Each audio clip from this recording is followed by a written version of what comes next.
Everyone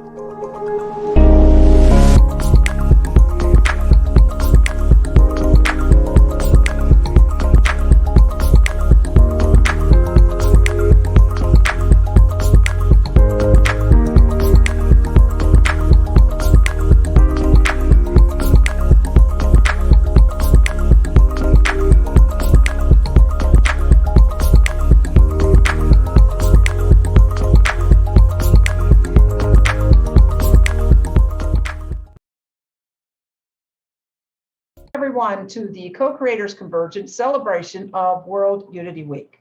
I'm Noelle Marshall, and we are currently in the Co-Creators Global Village.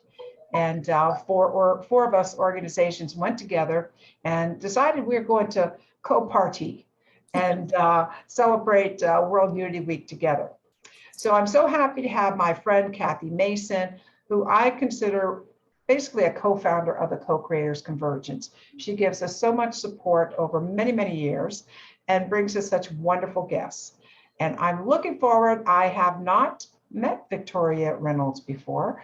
So no, you've hidden her from me all these years. And I know you're really good friends. So, you know, my feelings are hurt, but I'll quit being silly and welcome Victoria and everyone else that's joining us. Either you're welcome to come into the Zoom room or visit us on Facebook. And if you're on Facebook and you put a comment in there, we'll bring those comments over to the Zoom room for our guest. So without any further ado, I'm going to turn it over to my beloved Kathy Mason. There you go. We're all, both of you guys are sisters from another mother for me. So I am so excited to introduce all of you to my dear friend, Victoria Reynolds, who I think we met almost 10 years ago in LA when we both took a class together. And at that time, Victoria was just starting to really come into her own with her superpowers, which is what I call her, because she is an embodied Elohim angel and a spiritual luminary. Victoria has been getting downloads and direct communication from God and Source and all these angels and for years now. And we were talking earlier today, and she said, I've been doing this for 10 years already. I get it. I've been doing this for 22 years already. Yeah. So Victoria today is going to really enlighten us and make it more clear and help us with understandings of how to navigate this transition period we're in right now, which is the storm before the calm. That's what Neil Donald Walsh's book is entitled. And right now we're in between two worlds. Victoria has been seeing this future and has been helping people transcend their fears and transcend their limitations of how they see themselves for a long time. And I'm so excited that she's going to share some of that with us tonight. So welcome, Victoria. Thanks, Kathy. It's always fun to be here with you. Yeah. So how would you like to start? I know you have your Fearless and Free up behind you, and that is one of the great teachings that you have. You've created a way for people to learn how to be fearless. Do you want to tell a little bit about your story and how you started knowing about being fearless? And well, like all of us, I was born into a fear-based reality. I didn't know that's what it was until about 10 years ago.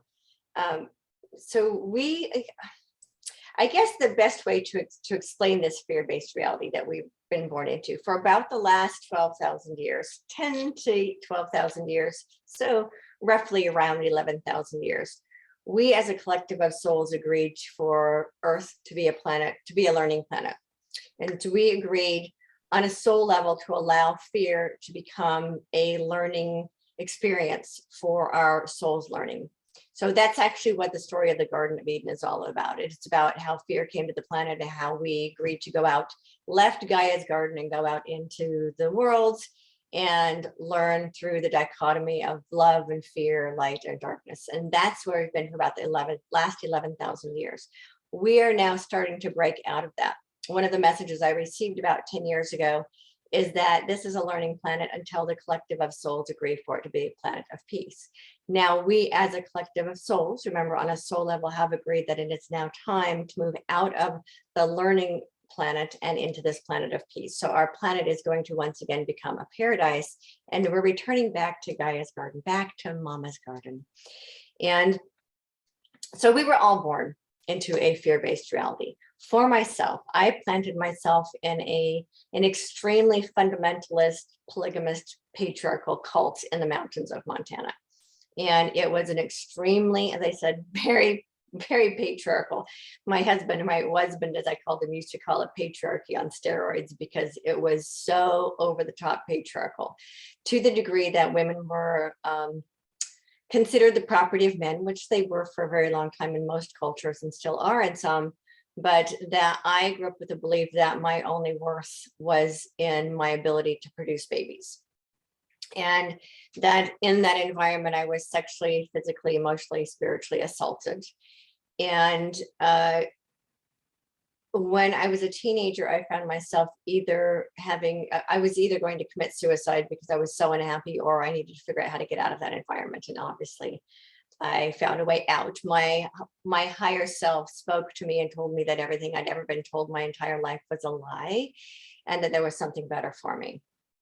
So as a teenager, I left home and I went out into the world. I had been told my entire life was evil, and that everyone out there was out to get me, and everybody in the world worked for the devil, and that the only place that was safe was my environment that I grew up in, which was, interestingly enough, one of the least safe places for me to be.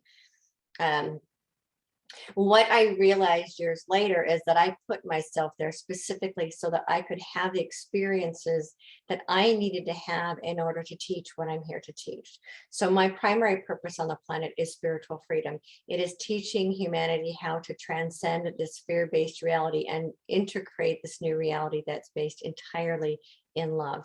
And I would not be able to teach that if I had not experienced the depths of the fear and the extremity of it. So part of what I teach is teaching people how to look at the entire perspective and learn how to love the contrast, rather than hold in anger and resentment and judgment and blame and victimization, which are all actually fear-based constructs. In 2008, I had my holy shift, as I now call it, my midlife awakening, my midlife rebirth, my coming to God moment, pick the term, but it was 2008 that brought me to my knees and woke me up to a more spiritual experience in my life. Up to that point, after I left home as a teenager, I wanted nothing to do with religion or God or spirituality of any kind. I was basically an atheist. And I started having some spiritual experiences that showed my personality self that there was far more to this world than what my religion had taught me, and then also what the world had told me. And I began having a communication. My higher self and my personality self began having a communication. We became bridged. And my higher self began teaching my personality self how to transcend this fear-based reality so that I could teach other people how to do it. What I eventually came to understand is that my higher self is Victoria Elohim of Freedom. At the time, I was going by the name Margaret. Margaret is the name my human family gave me when I incarnated. And when I discovered that I am Victoria, I chose to take on that name and let my personality self and human name go. And that happened around 2010, 2011, when I started bridging into this body. Now, as a walk-in, this was not an instant experience. It could have been, in my particular case, it wasn't, because my personality self was a little bit resistant to it. And so it did take a few years for me to fully embody. The full embodiment was complete on September 6th of 2018. And my life took a complete shift. At that point, my personality self agreed to let me take over Victoria, and knowing full well that everything was going to change. And so one of the first things that changed was the relationship with my husband. I was in a very codependent relationship. He's a beautiful human being, very kind and very loving, and also very selfish and very 3D. And so I, as Victoria, had no emotional attachments to him. As Margaret, I was having a very difficult time letting him go. But I got the very clear guidance that he was not planning to ascend and that I needed to let him go. So in August of 2020, I let my husband go. And since then, I've been free to do my soul's work, free of limitations and expectations that were being held over me in this relationship. And so that's it in a nutshell. So since that time, I have come out of the spiritual closet as an embodiment of Victoria Elohim of Freedom. I legally changed my name to Victoria so that I can own it. And I am here doing my soul's work fully, freely, and completely. And as I've said on other shows, I stepped out of the spiritual closet and locked the door behind me so I can't go back in. And so this is who I am. This is what I'm here to do. And I am here to help create an entirely new world. And that's what I incarnated for. There are many of us here. We needed boots on the ground. We needed physical embodiment so that we could assist humanity from right here within our physical space, rather than attempt to be divine intervention from above. So I am by no means the only one here. Do you have any other questions for me, Kathy? Of course. Let's see how I come back in. It's spotlight. Okay. So well, I love the idea that you explain your journey, because I believe that there's hundreds of thousands of people that are being activated right now. And what happens is, first of all, the fearlessness is a key part to anything that is part of evolution and this quantum leap that we're doing. So that's huge, but also that you were able to, without going crazy, figure out a way to work with Victoria and Margaret until Victoria could fully embody. Could you, I think that's going to be a common place thing. I think there's going to be, I've been told 20,000 or more high developed souls are going to walk in as part of this ascension process. Mm-hmm. So are you familiar with that? Oh yeah. It's actually, it's happening right now. I had a conversation with someone earlier today whose son is in a coma, and I said he's having a walk-in experience. I said when he comes out of that, he's going to be a very different person. So there are a lot of higher vibrational souls, older souls, angels, ascended masters, benevolent ETs, who are they're lined up. They're just waiting for bodies to be able to transition in. And there are soul agreements. So my personality self and my higher self had a soul agreement that there would come a time when this transition would take place. And because I was consciously aware that my higher self was wanting to bridge into my body, I went through that process, but it was very uncomfortable. I have to tell you, Kathy, it's what I call doing spiritual splits. Okay. I had 1 foot in 3D and 1 foot in 5D, and it was really, really uncomfortable. And so I had to choose. I had to consciously choose to let go of my 3-dimensional family in order for me to do the work that I'm here to do, which is an upper 4D and 5D. And a lot of what a lot of people don't understand right now is that much of humanity is actually in 4D. Right. So in 2012, we had a 3D, 4D convergence. So what happens is as soon as someone has that spiritual awakening experience, they pop up above 3D and then they're in 4. That's where our spiritual gifts get activated. That's where people can start seeing both light and dark beings. And that's where we start doing our shadow processing. That's where we start actually seeing the darkness on the planet, where we couldn't even see it before in 3D. And then we start moving up that spiritual spiral out of fear and into love. And love, unconditional love, is the vibration of 5D. So we're all in that transition process. A good chunk of humanity right now is moving up that 4D spiritual spiral. Right, right. Well, I know when I met you, which might have been 10 years ago, when you were just, you were going by Victoria then, but it might have been pretty new. I could see your aura and I could see a rainbow.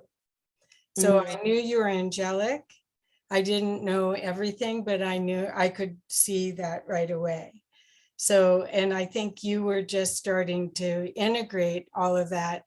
The reason why I asked that question was when you hear Tamara Oviatt talk about her integration experience of her, she's also a walk-in, and she'll say that there was like a fight going on. Like one side of her would say, go do this. And the other one go, I can't do that. They'll think I'm crazy. And so it took her, I don't know how many years to integrate. So that's why I asked, because actually the way she does it is kind of funny, but I imagine it's not. I imagine it's Oh yeah, it is an emotional tug of war all the time. And that's why my personality self finally had to give up. It was like, it just had to come to complete surrender, because I'm here, Victoria, trying to do my work. So you knew me as Margaret with the pseudonym Victoria. right. So I was Victoria with my book and with my teaching, but at home I was Margaret. The school knew me as Margaret. All my friends knew me as Margaret. And it freaked my friends out that I was also going by Victoria. It freaked my family out that I was also going by Victoria. And they still don't understand. I still haven't gone back to my family and said, this is, by the way, I'm not Margaret. Margaret had all of these emotional attachments. I don't have them. I don't have any emotional attachments to my childhood. I have all of the memories, but I don't have any of the emotional attachments to them. Wow. I don't have any emotional attachments to my husband. My emotional connection to my children is different than it was. Yeah. As Margaret, I had a very unhealthy codependent relationship with my children. As Victoria, I have more of a guardian relationship with my children. Yeah, which is healthier, actually. It's much healthier. Yeah. Yeah. And there was an event that happened in December of 2020 that had to happen. Even then, that was like the final breaking point for Margaret, because my children decided they were never going to talk to me again. That destroyed my personality self. And I got to the point where I was like, I don't want to be here. If I can't have my children, I don't want to be on the planet. And then that was the last bit of what I call Mommy Margaret, the Mommy Margaret aspect of me. And we sat down and said, wait a minute, that's not the reason we came here. Wow. And so that's when I finally let go of the unhealthy codependent attachments to the children. Well, you're teaching a transcendence process. And are you teaching new people that are just starting to learn about the ascension of the earth, or are you teaching more experienced people? Well, I can teach at any spectrum. The transcendence process itself was created for what I call spiritual newbies. So these are people that are just now starting to wake up and are having that breakdown experience. So the transcendence process is a process that my higher self gave me at the time in my book, Transcending Fear. I call it my inner therapist, my inner counselor. It's a process that I was given to transcend my own fear-based beliefs. And I was told at some point this would need to be made available to the masses of humanity, and that there would come a time that the masses would start waking up and that people would need this process. So it was a process I used for my own life, going through my initial holy shift, as I now call it. And so it really is a program more for spiritual newbies to be able to process their life. It's basically a life processing program.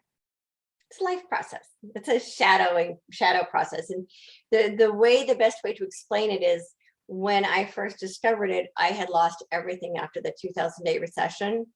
And it was the process I was given to move out of that. And by the end of the process, I had learned to fall in love with life, all of life, regardless of what it looks like. And I can teach other people how to fall in love with life. So that's why the subtitle is Rising Above Fear and Falling in Love, because it's really about that. It's that as we move up and out, up that spiritual spiral out of fear, and we let go of all fear-based beliefs, we fall in love. And so really, yeah, so it's really a process more for the spiritual newbie. And because so many people right now are at the very beginning of their spiritual awakening, that's really who it's for. It's really to fast track them from 3D to 5D. Yes. Well, I am, oops, how do I guess I pinned myself. Nope, I didn't want to do that. Sorry, one moment. Unpin. I'm trying to get back in as spotlight. Spotlight for everyone. Why is it doing that? Okay, unspotlight you. Sorry, one moment, please. Trying to find you. Oh, I thought, thank you. Somebody fixed it. Thank you very much. Yeah. Well, I do enough Zoom to know that sometimes things happen. As we know earlier, the other camera I was using just randomly didn't work. So we got this one. Well, it's working out perfectly right now. Okay, so here we are. We're going through these changes, and the truth is going to be revealed, that the reality that we were used to, I don't want to say it's wrong or bad or anything, but we were trained and we were used to a certain reality, which is our education system, our political system, our everything about society. And we're going to be, there's going to be a lot of people that are shocked as all the truth comes out about really what's going on in the earth. You just came back from Disclosure Fest. So that was fun. Oh, I'm so jealous. So I would love, do you feel that, so what I'm excited about is that you are a truther. You are going to be someone that as they find out the truth, they're going to be looking for, oh no, I don't know what to believe anymore. I trusted my church, my everything, my banker, my everything, my doctor, and now, and my government, and now I don't know what to do. And there's Victoria Reynolds speaking her truth very clean. You have a wonderful, clean way of presenting it that's very trustworthy. So how do you see this big shift waking up? Do you feel that the disclosure for free energy that's going to come out of disclosure for the ET, the UFO phenomenon, is that going to be what starts it? Or do you feel that there's something else? I know we're being hit by photonic energy and people are starting to wake up, but in fact, what it's doing is illuminating. The darkness doesn't mean you see it, you feel it. Right? So could you talk about how you see this awakening happening so that people could have some insight into and know that you're telling the truth? Well, you know what, if I knew, I wish I could tell you, but here's what I want to share with everyone. Okay. When I ask my team how it's going to roll out, I get silence. They're not telling you? No, and I'll tell you why. Because the plan has been, I'd say botched isn't quite the right word. So the issue is that in the last couple of years, the guardians, as I call them, the ascended masters, the guardians of benevolent ETs, they have told conscious channels what the plan is, and some of them went off and blabbed. Oh. Because we all have we all have YouTube channels. We're all messengers. We're excited to tell the world what's happening. We want everyone to wake up, and it's so exciting what's happening right now. The issue is there are also spies in the midst. So you were saying how it's not good or bad. There is, in my understanding, there is no right, wrong, good, bad. There's only contrast and learning from the contrast. There's light and there's dark, there's fear and there's love. And we agreed as souls to experience the contrast. So there are people who are playing the role of the dark side of the contrast. And there are people who are playing the role of serving the light side of the contrast. And then there are human beings that are here for the sole purpose of learning through the contrast. So some of us embodied specifically to guide humanity through the contrast. And so it all exists, and it all exists according to allowance. I don't want to say God's will, because God does not will the suffering of anyone. However, we are allowed to learn through the suffering. And so this darkness has allowed to occur because it is all part of our learning through the contrast. And so when I ask my team, what is this going to look like? One, about in 2015, actually, I'll go all the way back to 2012. In 2012, I got a very clear vision that all of the corruption was going to be exposed. And I saw certain individuals, I didn't see their faces, but I got an impression of who they are that would be a part of exposing the corruption. And I use the word corruption a little bit differently than a lot of other people might. It isn't that there is, in fact, yes, there is corruption and there is conspiracy.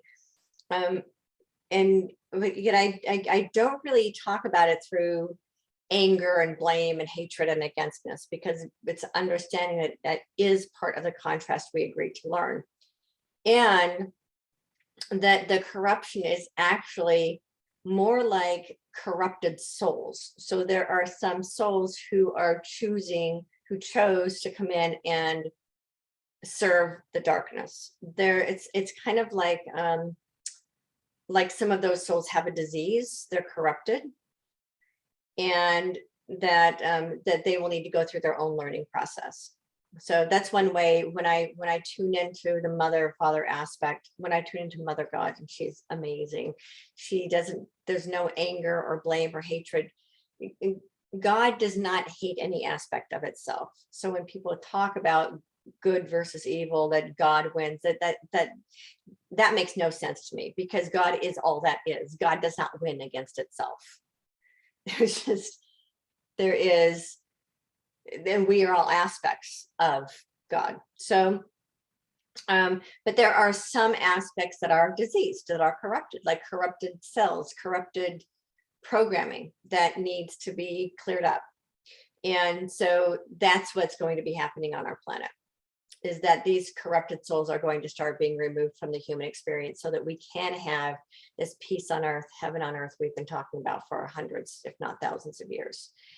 And so again, in 2012, I started seeing that the corruption was going to start being brought to the surface so that it could be healed. That's the whole reason it's coming to the surface, for us to see it, to acknowledge it, to recognize it, to heal it, and to love ourselves through it. And then in about 2015, I was told that there would be an interim government. As many of us know, we've been talking for at least the last 10, 15 years about how all of the systems need to collapse, because all of our systems are currently based on fear. They are going to be replaced by concepts that are based on love. So what we're experiencing now is the beginning of the end of all of our fear-based constructs. That's what's going to be difficult for people to accept, because everything we've ever known is going to start changing. Our governments are going to start collapsing, our school systems. And some of this started happening in 2020. The school system started crumbling in 2020. Our business concepts started crumbling in 2020. We are creating a new normal. This new normal is going to be where love is the normal. In order for that to happen, all of our old normal constructs have to fall apart. They have to dissolve. So if you think about what's happening for humanity right now as moving out of the caterpillar phase and moving into the chrysalis phase, when a caterpillar goes in and creates a chrysalis around itself, it dissolves.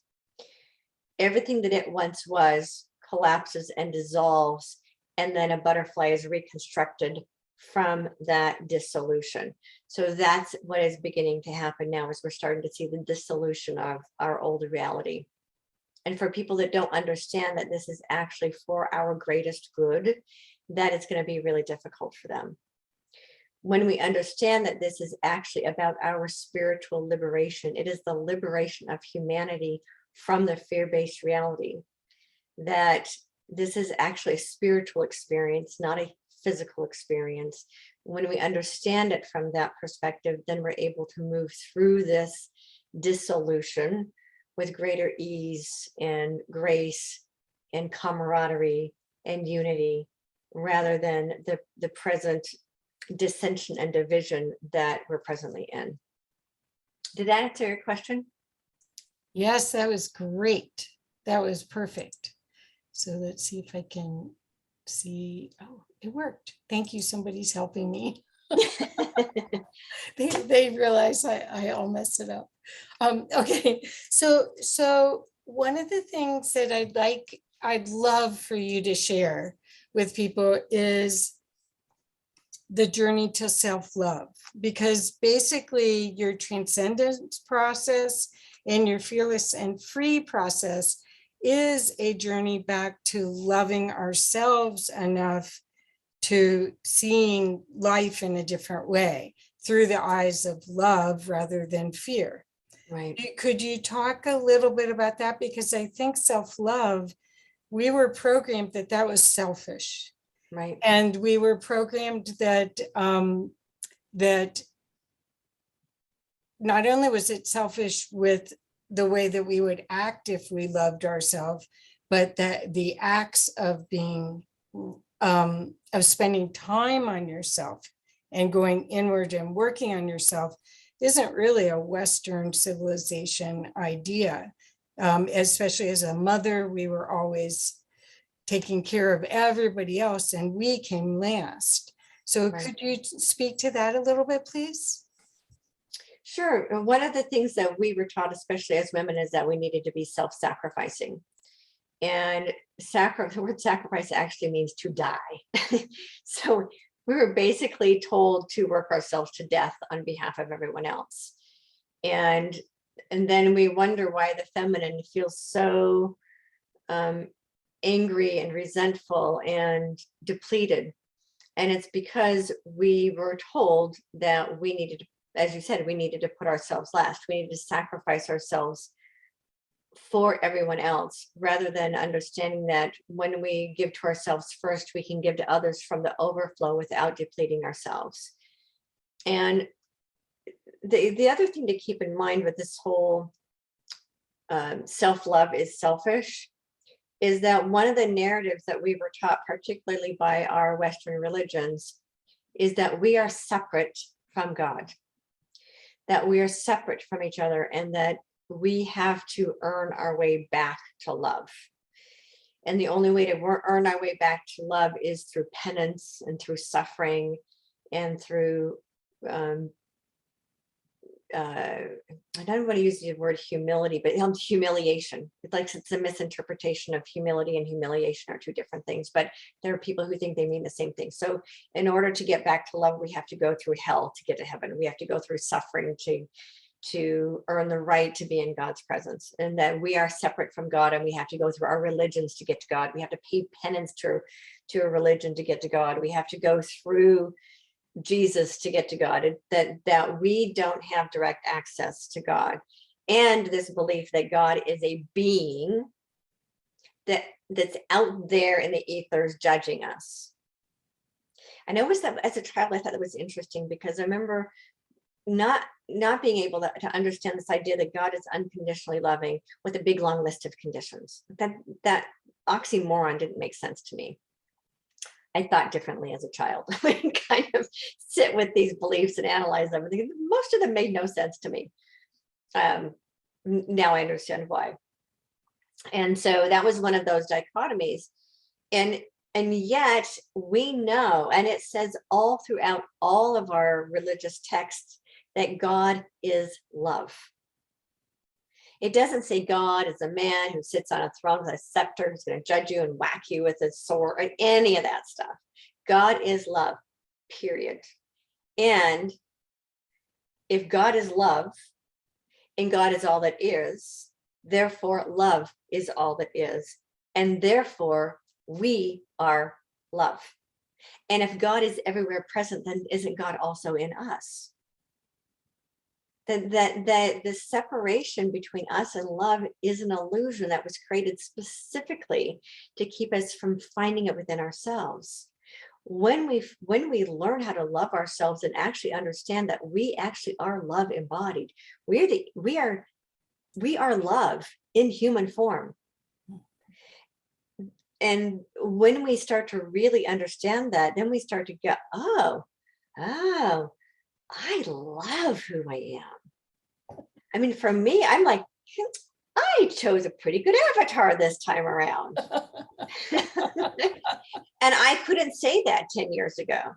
As I was standing on the cliff as a teenager, I loathed myself. I hated myself so much, I wanted to kill myself.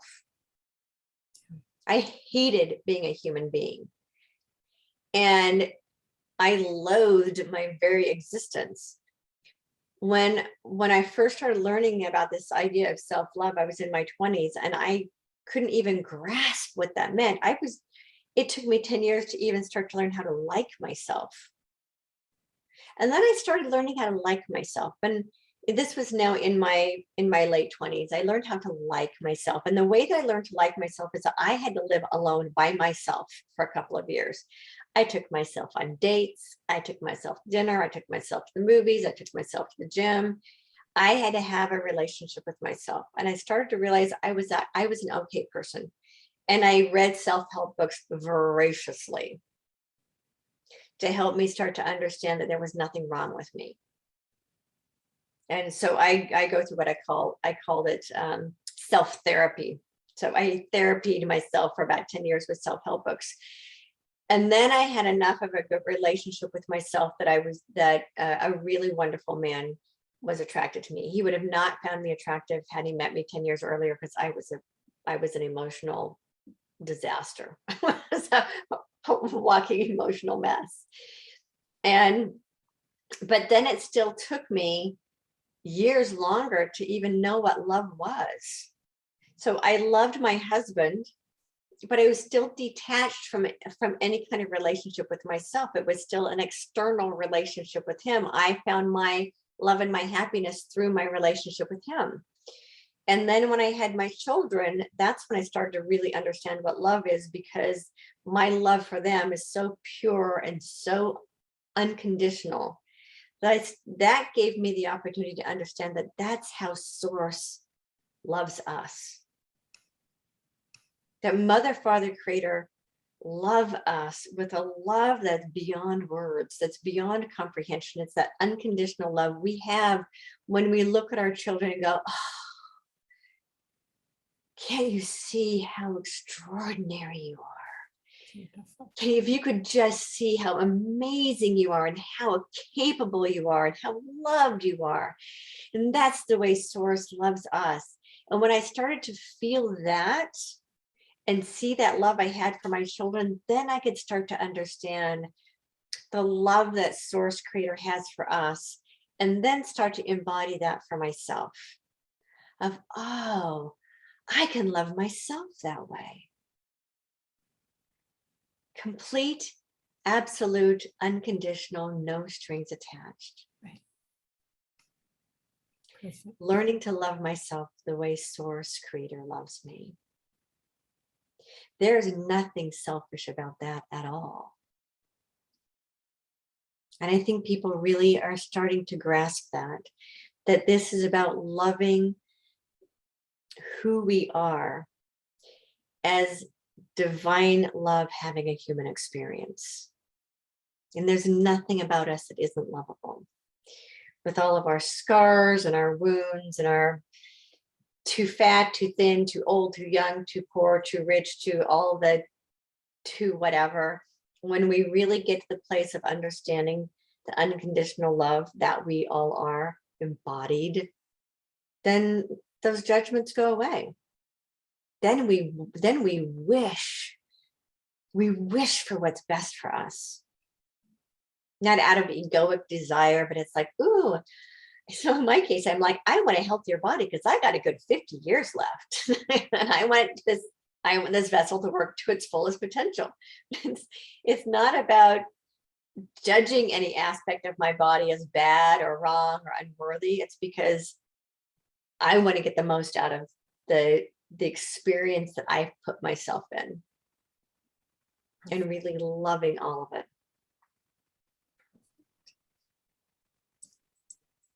Perfect. I had a similar experience when I had my spiritually transformative experience 18 years ago. And I came out of it going, yeah, I guess I can use this one. I was so it was difficult to interact in this reality after having an experience like that. And you did not have a near-death experience to wake up to this. You just had, I imagine you could call it a spiritually transformative experience. Or do you feel like you had a near-death experience to have this realization? Yeah, kind of, but it was a slow death. It was a transformation, a transformational experience.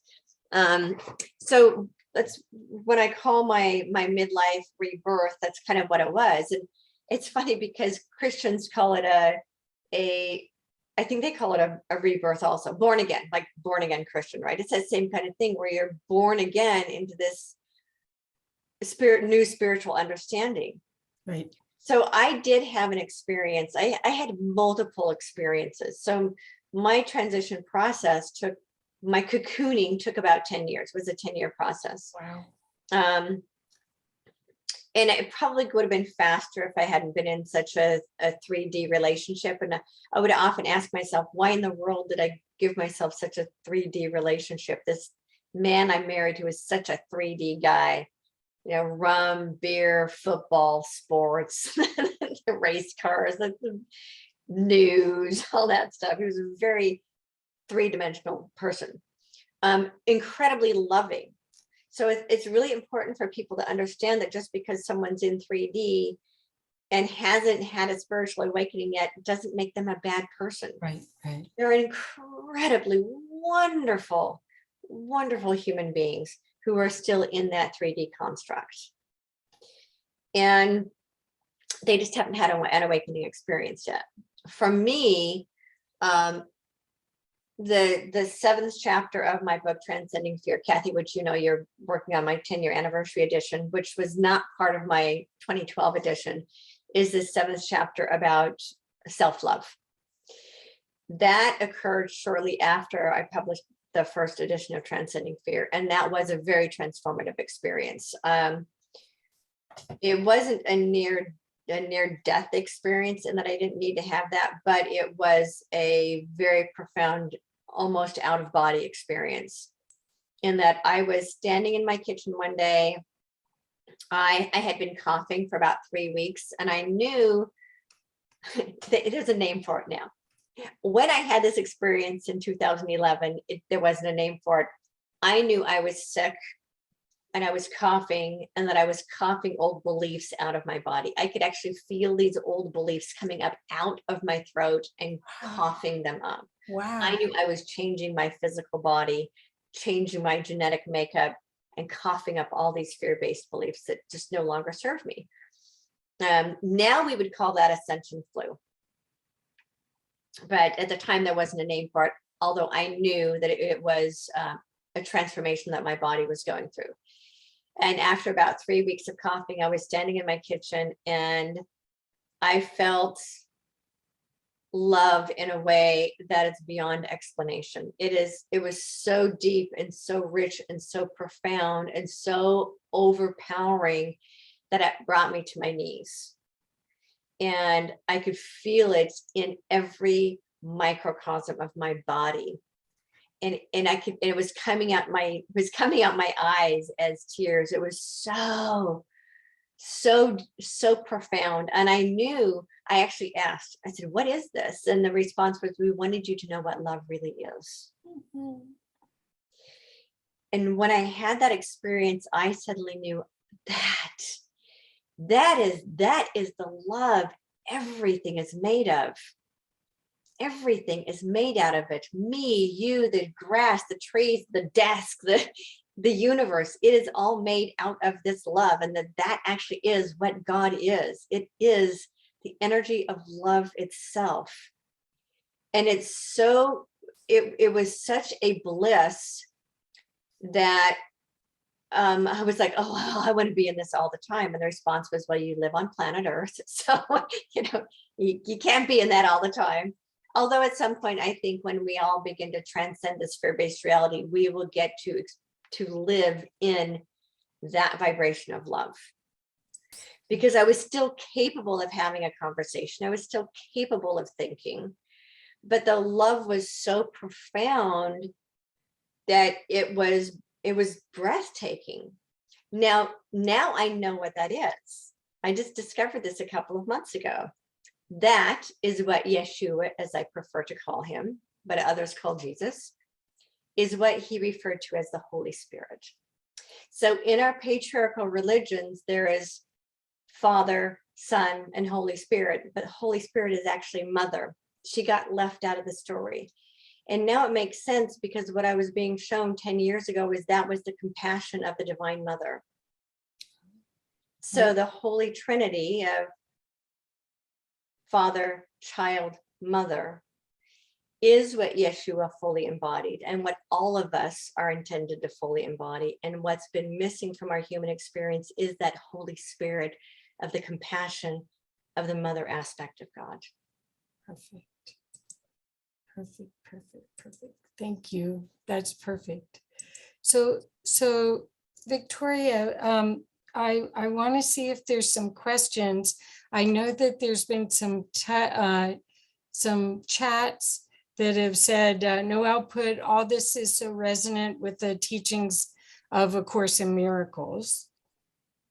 And then we are so programmed not to love ourselves. Mm-hmm. Are there other questions that people would like to ask?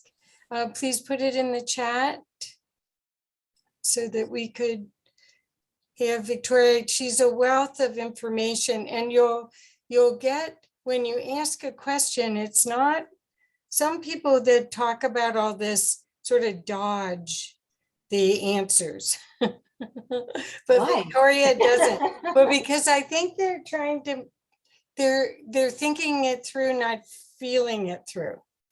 So yeah, I don't think. It does this. It comes in, it goes into my heart and comes out my mouth. Okay. Yeah. So I got one for you. Lynn asked, how do we navigate through the fear-based midterm election propaganda threats in certain states? It's quite alarming.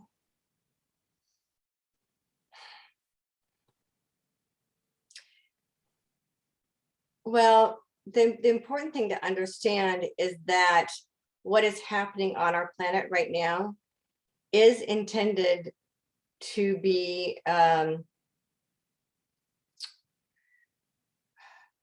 It's all about exposing it. So the suffering that we experience is from our attachments to how we think things need to be. Right. So if we're attached to how we think an election needs to turn out, that's where our suffering is. The suffering is actually in the attachments to how we think it needs to be. When we let go of our attachments to how we think it needs to be and allow what is to be, and then we infuse love into it, because really what we're doing is we're wanting to expose the darkness. The more light that comes onto the planet, the more the darkness is going to be exposed. Right. Every single one of us are emanations of light, all of us. The lighter we hold our own light, the brighter we shine, the quicker the darkness will be exposed. So what a lot of people do is they're focusing on what's wrong.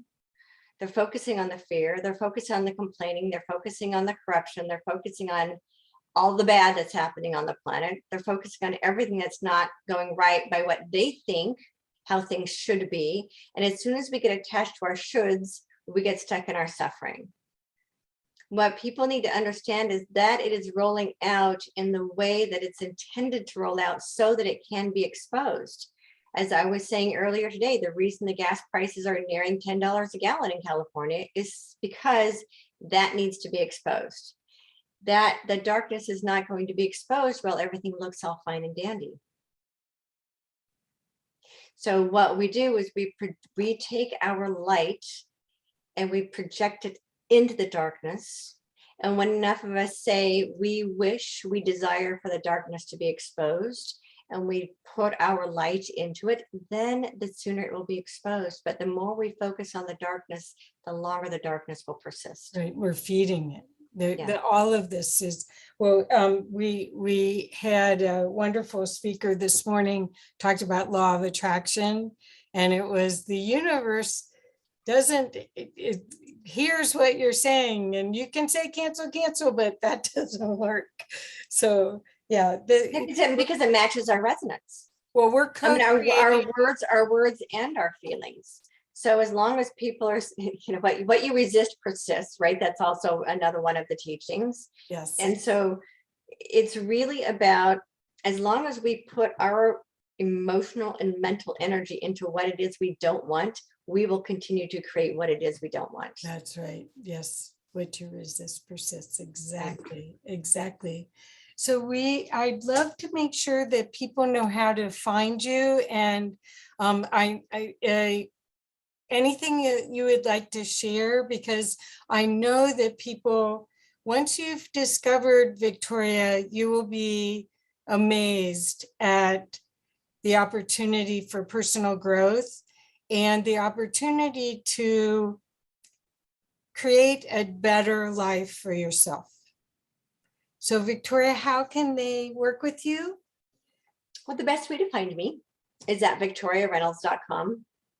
I do have, I have several books on there. I have a free gift, although I can't guarantee the free gift is working right now because my website's having some issues. And I do offer personal sessions and one-on-one sessions with people. What's really interesting, but people come to me for two things. One, issue resolution, to help them understand what's happening in their life right now, and to help them see things from a new perspective, a better perspective. And so I do one-on-one sessions. A lot of people come to me because they want to find out what their life purpose is in the new reality. Because you have, what I've been saying for years is we have a life purpose, and then we have a higher purpose if we're willing to accept it. And this new reality we're creating, what our purpose is for some people is very, very different from what it is they're presently doing. That's kind of a fun thing that people come to me for. The issue resolution, I take a deep dive in their issues to find out where and how they can see things differently. I also have the Transcendence Process class. Yes. The next class starts in September, and so they can pre-register for that. And I have my Fearless and Free TV. I'm in an interesting transition phase myself right now. So I haven't been doing videos on my show as often as I need to. And now that I've got my laptop working, I can jump on there and start doing episodes again. And so all of the content, of course, on my Fearless and Free TV is free. I give freely. I was told years ago to teach the way Yeshua taught, which is lovingly and freely. And of course, I can't give everything away for free, but I give away as much of it as I can for free, because my role is here is to help uplift humanity and create a softer landing for people. Yes, I think if you go to her Facebook page or to her YouTube channel, I think you'll find hours of enlightened, loving, wonderful information that could be the comfort that you're looking for during these changing times, because we aren't meant to be fearful at this time. We're meant to shine, right? Right. Yeah. And this is it's funny.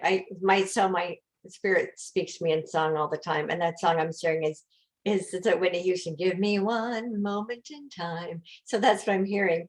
This is a moment in time we all came here for. Yeah. We volunteered to be here. We wanted to be here because what's happening on planet Earth right now is unique. It's unique in the universe. Yes. And we all wanted to be here to create a new reality. We all wanted to be here to help collapse the old reality. We all wanted to be here to experience this transition. And we are in, so right now that we're in this, I call it the storm, right? We're in this storm, and we have been, 2021 was basically the eye of the storm, where it was a little bit calm, but it was still scary. Now we're going into the backside of the storm. It's going to be very, very uncomfortable for people who don't understand that it's actually a necessary part of our transition. Right. And we need to stay calm in the storm, stay grounded in the storm, stay loving in the storm, and hold each other's hands. Yes. We're here to help each other cross this bridge. And we do that, what they started saying during COVID, we're all in this together. We are all in this together, and together we are going to see this through. Right. No judgment, no divisiveness, no againstness. So if people who are out there calling the other side names, understand you're contributing, you're part of the problem. If you're calling the other side names, whatever that other side is, yes, because all those different sides were created to keep us divided and conquered, you're actually part of the problem, not part of the solution. As soon as we let go of our divisiveness, we become part of the solution. Okay. And refuse to buy into the divide and conquer narrative. I apologize, we're out of time. We'll have to do this again. Of course. Well, you and I always do it. Thank you everyone for joining us, and please go to Victoria's website and to her YouTubes, and you will see this is just fabulous, fabulous information for the transition that we're in. Thank you, dear. Love you very much. I love you too. Bye. Bye-bye. Stop.